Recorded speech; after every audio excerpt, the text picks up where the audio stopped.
오늘 우리가 다 함께 나눌 말씀은 누가복음 3장 21절부터 38절 말씀입니다. 본문을 교독하겠습니다. 백성이 다 세례를 받을새 예수도 세례를 받으시고 기도하실 때에 하늘이 열리며 성령이 비둘기 같은 형체로 그의 위에 강림하시더니 하늘로부터 소리가 나기를 너는 내 사랑하는 아들이라 내가 너를 기뻐하노라 하시니라. 예수께서 가르치심을 시작하실 때에 30세쯤 되시니라. 사람들이 아는 대로는 요셉의 아들이니 요셉의 위는 헬리요 의인은 마타요 의인은 레이요 의인은 멜기요 의인은 하나요 의인은 요셉이요 그 위는 마따디아요 그 위는 아모스요 그 위는 나훔이요 그 위는 에슬리요 그 위는 낫게요 의인은 마시요 의인은 마타디아요 의인은 서인이요 의인은 요셉이요 의인은 야다요 그 위는 요하나니요 그 위는 레사요 그 위는 스룹바벨이요 그 위는 스알디엘이요 그 위는 네리요 의인은 멜기요 의인은 아디요 의인은 부삼이요 의인은 엘마다니요 의인은 에르요 그 위는 예수요 그 위는 엘리에서요 그 위는 요림이요 그 위는 마따시요 그 위는 레위요 의인은 시므온이요 의인은 유다요 의인은 요셉이요 의인은 요남이요 의인은 엘리야김이요 그 위는 멜레아요 그 위는 맨나요 그 위는 마따다요 그 위는 나단이요 그 위는 다윗이요 의인은 이세요 의인은 오벳이요 의인은 오아스요 의인은 살몬이요 의인은 나손이요 그 위는 아미나답이요 그 위는 아니요 그 위는 헤스론이요 그 위는 베레스요 그 위는 유다요 의인은 야곱이요 의인은 이삭이요 의인은 아브라함이요 의인은 데라요 의인은 나홀이요 그 위는 수르기요 그 위는 르우요 그 위는 벨렉이요 그 위는 헤거요 그 위는 살라요 의인은 가이나니요 의인은 아라삭이요 의인은 셈이요 의인은 노아요 의인은 레멕이요 그 위는 무드셀라요 그 위는 에녹이요 그 위는 야렛이요 그 위는 마할랄렐이요 그 위는 가이난이요 의인은 에노스요 의인은 셋이요 그 위는 아담이요 그 위는 하나님이시니라. 아멘. 이 시간 예배의 자리에 나오신 모든 성도님들을 환영하고 축복합니다. 오늘 우리는 앞서 읽은 누가복음 3장 21절부터 38절 본문으로 예수 위에 하나님이라는 제목의 말씀을 나누려고 합니다. 전해지는 말씀 가운데 하나님의 은혜가 함께 하시기를 바랍니다. 누가복음 3장 21절부터 22절은 예수님께서 세례를 받으시고 기도하실 때에 하늘이 열리며 성령이 비둘기 같은 형체로 그의 위에 강림하시더니 하늘로부터 소리가 나기를 너는 내 사랑하는 아들이라 내가 너를 기뻐하노라 라는 음성이 들렸다고 기록하고 있습니다.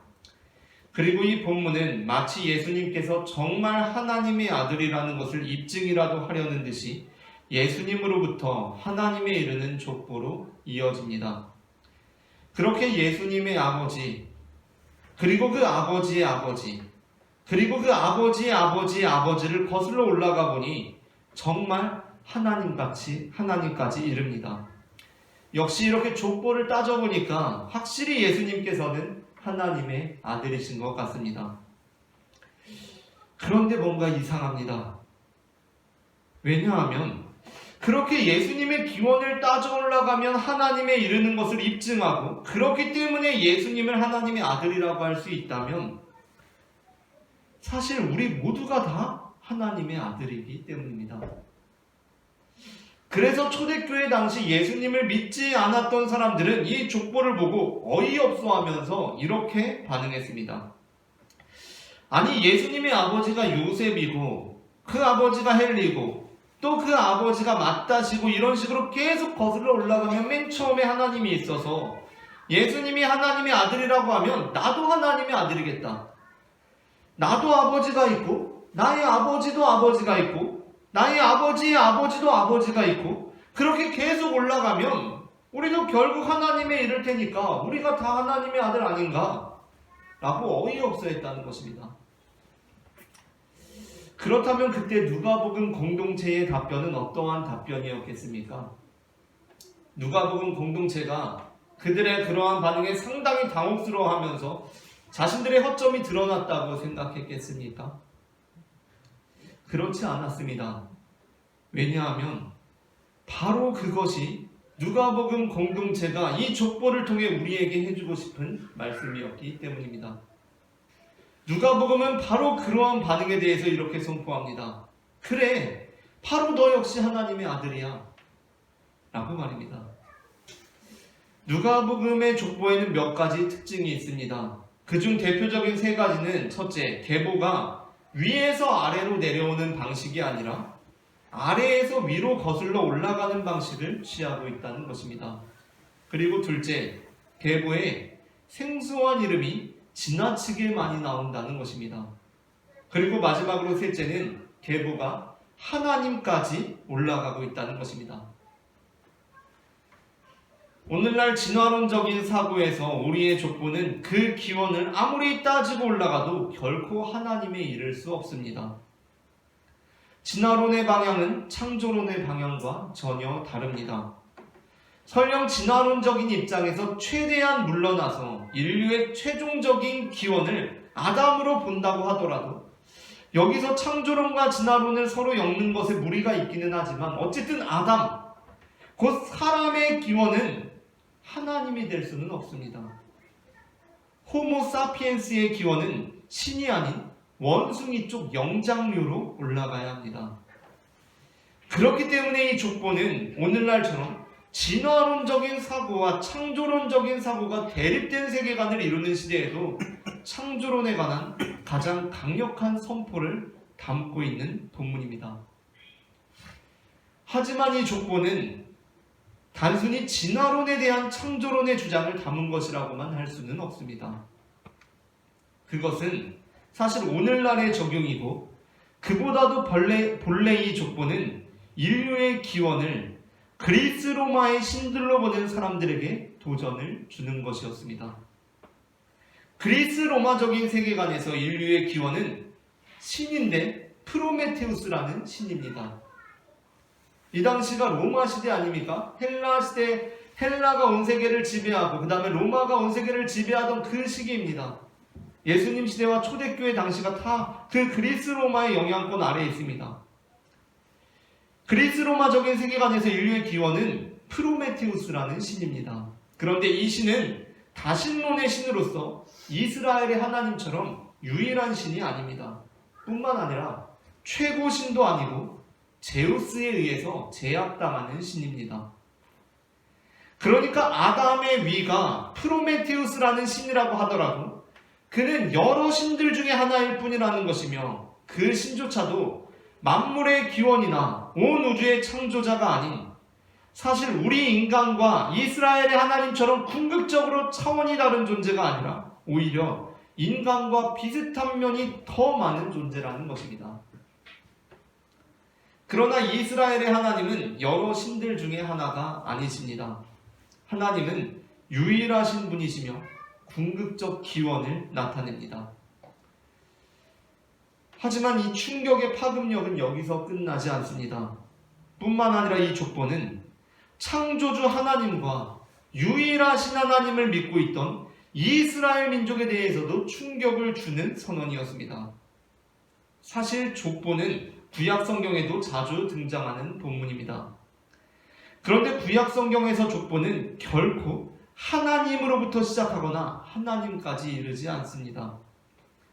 태초의 기원부터 시작되는 구약 성경의 가장 대표적인 족보인 역대상 1장 1절부터 4절, 그리고 그 단락이 마무리되는 24절부터 27절을 보겠습니다. 다 함께 교독하시겠습니다. 아담, 셋, 에노스, 게남, 마르, 야레, 에녹, 무드셀라, 라멕, 노아, 셈, 함과 야벳은 조상들이라. 셈, 아르박사, 셀라, 에벨, 벨렉, 루, 수룹, 나홀, 데라. 함께 읽겠습니다. 아브라함, 곧 아브라함은 조상들이요. 아멘. 역대상 1장 1절부터 27절에는 아담부터 아브라함에 이르는 족보가 등장합니다. 여기서 아브라함은 하나님께서 이스라엘의 초대 족장으로 부르신 인물로 개인으로서는 이스라엘의 할아버지이며 민족으로서 이스라엘의 근원이 되는 사람이었습니다. 그러니까 그는 사실 이스라엘에게 있어서 엄청난 인물인데, 모세나 다윗에 준하는 인물인데, 심지어 마태복음은 계보를 시작하면서 예수님에 대해서 이렇게 언급하고 있기도 합니다. 마태복음 1장 1절입니다. 아브라함과 다윗의 자손 예수 그리스도의 계보라. 아멘. 그리고 마태복음의 계보는 아브라함부터 시작이 되어서 예수님에 이릅니다. 이어지는 2절과 계보가 마무리되는 16절입니다. 합독하겠습니다. 아브라함이 이삭을 낳고 이삭은 야곱을 낳고 야곱은 유다와 그의 형제들을 낳고 야곱은 마리아의 남편 요셉을 낳았으니 마리아에게서 그리스도라 칭하는 예수가 나시지라. 아멘. 그렇다고 한다면 아브라함은 이렇게 엄청난 인물인데, 아브라함 정도면 하나님부터 그 족보를 시작해도 될 것 같지 않습니까? 그러나 유대인들의 관점에서는 아브라함 역시 여지없이 아담의 자손일 뿐입니다. 아브라함의 족보의 시작, 그 역대상 1장 1절은 결코 하나님부터 시작되지 않습니다. 여지없이 아담입니다. 이스라엘 민족들에게 있어서 아담은 하나님으로부터 지음을 받았고, 하나님께서 아담을 지으셨지만 아담과 하나님 그 사이에는 건널 수 없는 간극이 존재했습니다. 즉, 아무리 아브라함의 족보를 작성하더라도 아브라함에게서 셋이, 셋에게서 에노스가 나오듯이 하나님으로부터 아담이 나왔다고는 기술할 수가 없었던 것입니다. 그런데 누가복음은 어떻습니까? 누가복음 공동체가 예수님께서 세례를 받으실 때 하늘로부터 들렸던 소리, 너는 내 사랑하는 아들이라 내가 너를 기뻐하노라 라는 본문을 읽고 이어서 예수님의 족보를 읽기 시작합니다. 예수께서 가르치심을 시작하실 때에 30세쯤 되시니라. 사람들이 아는 대로는 요셉의 아들이니 요셉의 위는 헬리요. 그렇게 요셉의 아버지 헬리부터 시작해서 그 위를 거슬러 올라갑니다. 개역개정 성경으로는 그 위는이라고 표현이 되어 있고, 원어로는 누구의 라는 의미의 투라는 단어가 이름 사이사이에 계속해서 반복됩니다. 그러니까 원어의 느낌을 살리자면 요셉의 위는 헬리요, 그 위는 마따시요, 그 위는 레위요, 그 위는 멜기요, 그 위는 얀나요, 그 위는 요셉이요보다도 요셉 투, 헬리 투, 마따 투, 레위 투, 멜기 투, 얀나 투, 요셉 투 이런 식으로 계속 이름 사이에 투 연결하면서 이름이 계속 나오는 것입니다. 우리나라 말과 어순이 다르기 때문에 요셉 투, 헬리 투, 마따 투, 레위 투, 멜기 투, 얀나 투, 요셉 투 그 순서가 반대로 번역될 수밖에 없는데, 이는 뒤에 나오는 요셉부터 거꾸로 해서 요셉의, 얀나의, 멜기의, 레위의, 마따의, 헬리의, 요셉 이런 의미가 됩니다. 그런데 어순이 다르다 보니까 이게 거꾸로 올라가는 식으로 요셉 투, 헬리 투, 마따 투, 레위 투, 멜기 투, 얀나 투, 요셉 투로 기록이 거꾸로 기록될 수가 있는 것입니다. 그런데 누가복음 족보의 초반에는 구약에 익숙한 이름들, 그렇다고 그 인물인 것은 아니고 이름만 같은 것으로 추정되는 익숙한 이름들이 덜어 나오기도 하지만 그보다도 생소한 이름들이 많이 나옵니다. 그러니까 익숙한 이름 아모스, 나훔, 가끔 시몬, 유다 나오는데 진짜 그 아모스, 나훔, 시몬, 유다가 아니라 그냥 이름만 똑같은 무명의 사람들입니다. 그리고 다윗에 이르러서야 비로소 역대상 족보에 거의 발맞춰서 가는데 그 기원이 아담까지 이르게 됩니다. 바로 이 족보를 누가복음 공동체는 그들이 모여 예배를 드릴 때 본문으로 삼고 읽었습니다. 그리고 누가복음 공동체에 처음 오게 된 청중들이 이 본문의 말씀을 듣습니다.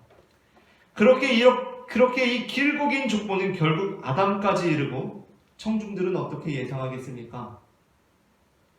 아, 이제 이 길고 긴 족보가 드디어 끝났구나 라고 생각합니다. 그런데 바로 그때 누가복음 공동체에서 다시 한번 투 라는 소리가 들립니다. 분명 아담으로 족보가 이제 끝났는데 다시 한번 투 라는 음성이 들립니다. 여기서 청중들은 뭔가 심상치 않음을 감지합니다. 여기서 지금 한 번 더 투라고 울려 퍼진 것은 이 긴 족보를 읽다가 그냥 막 정신없이 읽다가 정신 못 차리고 있다가 한 번 더 실수로 아담 끝났는데 투 한 것이 아닙니다. 신병교육 때 가면 팔 벌려 뛰기를 엄청나게 많이 하는데 거기에서 조교가 단골로 하는 게 있습니다. 뭐냐면 팔 벌려 뛰기 30회하고 마지막 구령은 생략한다 이겁니다. 근데 생략한다고 했는데 꼭 실수로 마지막에 정신 못 차리고 있다가 마지막 구령 또 30 하는 사람이 있습니다. 근데 지금 그 상황이 아니라는 것입니다. 분명 족보는 역대상에 따라서 아담으로 끝이 났는데 끝이 나야만 하는데 무드셀라 투, 에녹 투, 야레 투, 마할랄렐 투, 가이난 투, 에노스 투, 셋 투, 아담 하고 끝나야 맞는데 다시 한번 투 라는 소리가 들렸습니다. 그리고 모두가 주목한 그 누가복음 공동체의 입에서 창조주의자 유일하신 한 분의 이름이 고백됩니다. 아담 투 하나님이라는 것입니다. 그러므로 누가복음의 족보는 오늘날 진화론을 신봉하는 자들뿐만 아니라 초대교회 당시 그리스 로마 세계관 안에서 살고 있던 이방인들에게도 그리고 그뿐만 아니라 아담과 하나님 사이에는 넘어설 수 없는 간극이 있다는 유대인들에게도 충격을 주는 족보였습니다. 유대인들에게 이 족보는 누구로부터 시작되든지 분명 아담으로 끝나야 합니다. 그런데 누가복음 족보는 아담으로 끝내지 않았습니다. 하나님까지 나아갑니다. 유대인들의 사고방식 안에서 이 족보는 원숭이로 나아가거나 여러 신들 중에 하나인 프로메테우스로 나아갈 수도 없지만 당연히 그럴 수 없지만 하나님께 나아갈 수도 없습니다. 왜냐하면 하나님과 인간 사이에는 거대한 간극이 존재하기 때문입니다. 그러나 누가복음은 과감하게 그 간극을 뛰어넘습니다. 그렇다면 누가복음은 어떻게 무슨 근거로 그 간극을 뛰어넘을 수 있었던 것입니까?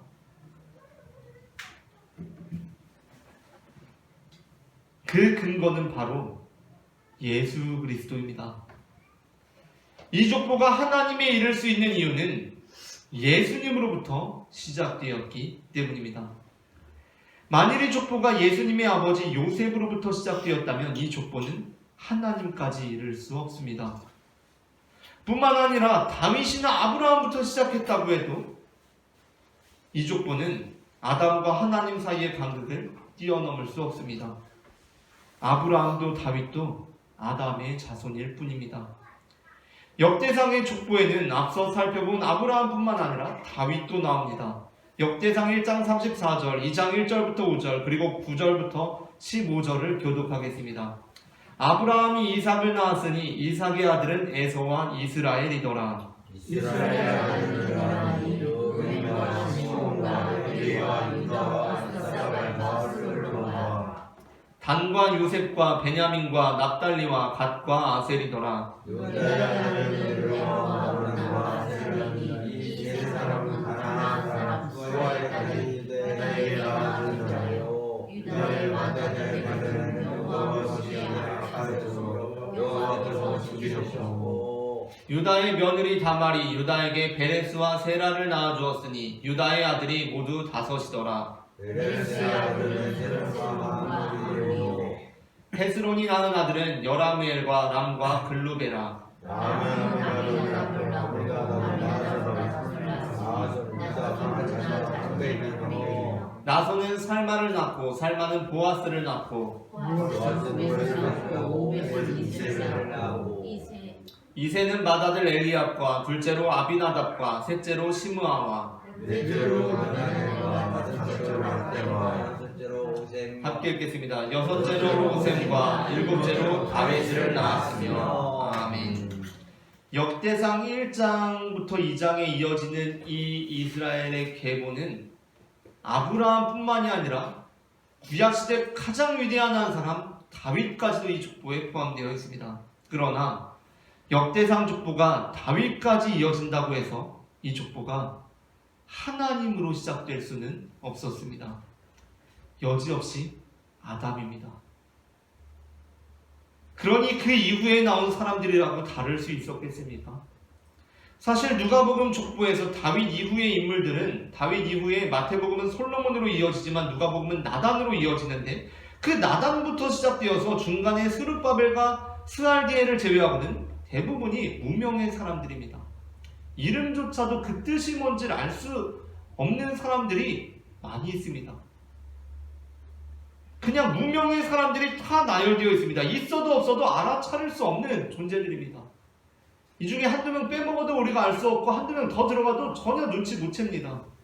무명의 존재들입니다. 그러므로 이 족보는 역대상 전통에 따라서 아담에서 끝이 나야 맞습니다. 그러나 이 족보는 아담에서 끝나지 않습니다. 왜냐하면 한 가지 달라진 것이 있기 때문입니다. 그것은 바로 예수 그리스도입니다. 이 족보는 예수님으로부터 시작되었습니다. 그래서 이 족보는 그 아담 앞에 감추어져 있던 이름, 누구도 본 적이 없는 그 이름을 나타내 보입니다. 그 이름은 바로 하나님입니다.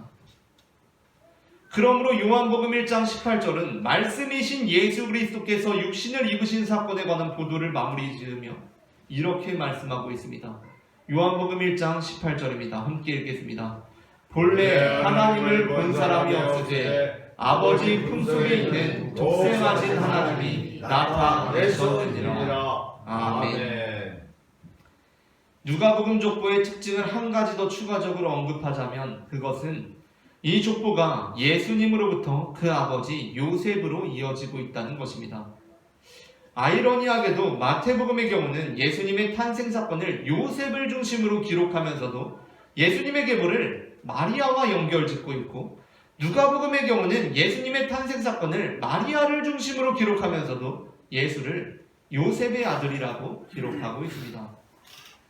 뿐만 아니라 누가복음의 족보에서 요셉이라는 이름은 3차례 반복적으로 언급되면서 그 이름이 강조되고 있습니다. 그런데 그렇다고 할 때 자연스럽게 연상되는 인물이 누구입니까? 바로 창세기에 나오는 꿈꾸는 자 요셉입니다. 사실 누가복음은 예수님께서 활동을 시작하시는 연령을 정확히 언급하는 것을 피하고 두루뭉술하게 30세쯤 되셨다라고 언급함으로써 창세기 41장 46절에 기록된 대로 30세의 애굽의 총리가 된 요셉을 연상하도록 인도하고 있습니다. 그렇다면 그 요셉은 어떠한 사람입니까? 아브라함과 이삭 그리고 야곱의 시대와 요셉의 시대에는 중대한 차이가 있습니다. 그 중대한 차이 중 하나는 요셉의 시대에는 하나님께서 보이시지 않는 시대였다는 것입니다. 아브라함과 이삭, 야곱의 시대에는 하나님께서 말씀도 하시고 천사를 대리자로 삼아 나타나기도 하시고 심지어 야곱하고는 씨름도 하십니다. 그런데 요셉의 시대는 다릅니다. 하나님께서 보이지 않습니다. 하나님께서 나타나지 않으십니다. 말씀도 없으십니다. 그러나 하나님께서는 요셉의 삶을 통해 나타나십니다. 요셉은 단 한 번도 하나님을 본 적도, 하나님의 음성을 들은 적도 없는데 창세기 45장 8절에서 자신을 애굽에 보낸 사람은, 그 보낸 분은 당신들 곧 요셉의 형들이 아닌 하나님이라고 고백합니다. 심지어 하나님과는 상관도 없는 애굽의 총리가 요셉을 보고는 이렇게 감탄합니다. 창세기 41장 39절을 합독하겠습니다. 요셉에게 이르되 하나님이 이 모든 것을 내게 보이셨으니 너와 같이 명철하고 지혜 있는 자가 없도다. 아멘. 그러니까 누가복음은 예수님께서는 요셉처럼 우리 눈에 보이지 않는 하나님을 나타내 보이시는 분이라는 것을 족보를 통해 말씀하고 있는 것입니다. 오늘 우리는 우리의 삶을 어떻게 살아가고 있습니까? 오늘 우리는 우리의 존재를 어떻게 이해하고 있습니까? 우리의 삶에 하나님께서 보이시지 않고 우리의 존재가 진화론이나 허망한 신화에 따라 죽으면 끝나는 허무한 존재처럼 여겨지시지는 않으십니까? 그렇다면 우리는 이제 아담으로부터 이어져 오던 우리의 족보에 예수님의 이름을 기록해야 합니다. 그때 우리의 삶에 감추어져 있던 그 이름, 하나님께서 나타나시며 우리는 이제 하나님의 자녀가 됩니다. 누가복음은 아담의 족보에 예수님을 기록함으로써 감추어져 있던 그 이름, 하나님을 나타나게 했고 그것을 통해 수많은 무명의 존재들이 아담의 자손이 아니라 바로 하나님의 자녀임을 천명하였습니다. 오늘 우리 역시도 우리의 족보에 예수님의 이름을 기록함으로 아담의 자손이 아닌 하나님의 자녀들로 천명되는 역사가 있기를 소망합니다.